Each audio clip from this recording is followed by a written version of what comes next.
Okay. Okay.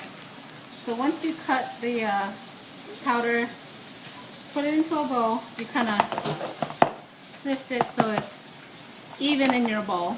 Kind of eyeball it.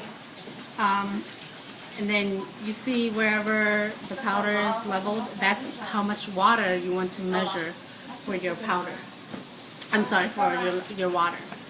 So I'm going to put this in a separate bowl. And then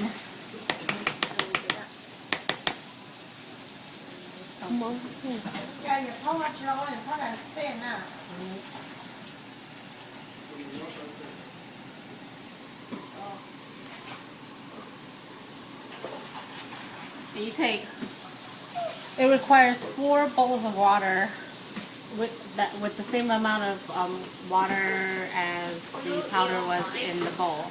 So you put 1 bowl of water into the powder, and then the other 3 bowls of water you put into your pot to let it boil.